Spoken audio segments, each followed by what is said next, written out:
and welcome back to Minnesota Home and Garden. I'm your host Abby. If you're new to the channel, we are in just outside of Minneapolis. We are urban gardeners, farmers, homesteaders, wherever you like to call it. As you can see here, I'm still harvesting my snow peas. We did a video tour last week of the whole garden. We have been, well, it's a blessing, it's a curse. We have had a lot of mild temperatures and a lot of rain. So our cold-loving crops like these snow peas are doing great. We're getting extra crops. It's not too hot yet. This week it's going to get warm and it's going to change. If you're in northern or southern Minnesota, you've probably been experiencing a lot of flooding, which is unfortunate. And it's really hard to maintain a garden with a flood, just like a drought can be challenging as well. So we'll just go over today a little bit of housekeeping, what you can do for your too much water problems. So if you want to come over here, you can kind of see what we've been dealing with. Although our plants are huge, as you can see from last week, everything has grown tremendously. It looks great. But if you look closely here, a lot of your tomato leaves, squash leaves, etc. might look like this. And that's a problem. That's actually just fungus growing on your leaves, and it will continue to spread unless you get control of it. So the best way to take care of this, now, we do not like to spray here unless we absolutely have to, is so we do pick organic sprays whenever necessary, and that's worked just fine for us. And although I don't prefer to spray, I'd rather spray something organic and know what's in it than just take anything from the grocery store and that you have no control over. So what you want to do for any of your leaves that look like mildewy like this is a copper fungicide spray. It is organic, it won't harm your plants, but you do want to get under control of all of this because it will just keep spreading to all of your plants that are close by, including your squash leaves here that look pretty great actually.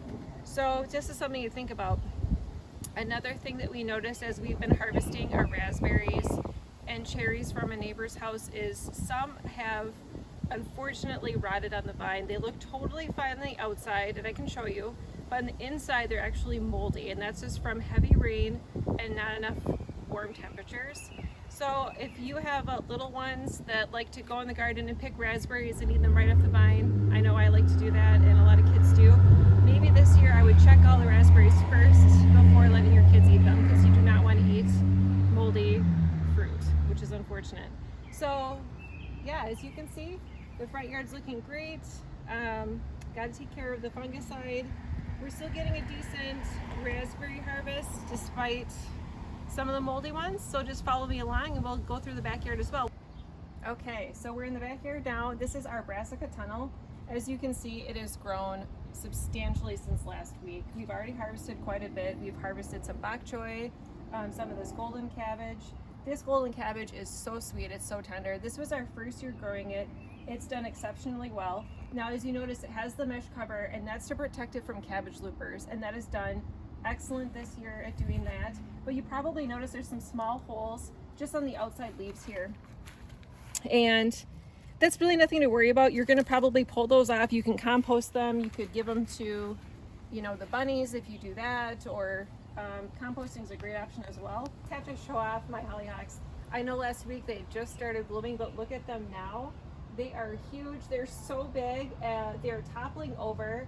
I just feel so blessed. These look just amazing. I love coming out here every day and just taking a look at these blooms. They are so beautiful. I love it's like tropical. It's like this beautiful dark color. When it hits the sun, it almost looks kind of like maroon. I just absolutely love it, and the pollinators love it. And yeah, if you've never grown hollyhocks before, even if you had bad luck in the past, find a new spot in your garden and give it a try again, because look at how beautiful these are this year. Awesome. Okay, and if you guys remember from last week, here are our potatoes. They are doing exceptional this year. They grew really, really fast. Probably the fastest I've ever seen my potatoes grow. It's because of the cooler temperatures, and they actually flowered massively very early. Now this year, I kind of joked with some of my garden friends that my potatoes, if you want to zoom in here, we're growing tomatoes, and that's what these kind of look like. But actually what they are is they're a seed pod for the potato, and they're extremely poisonous for both young children and pets. So what you want to do is pluck these off as soon as you see them, and you want to make sure you get rid of them. And I actually would not compost them just because they are toxic, just in case, just to be safe.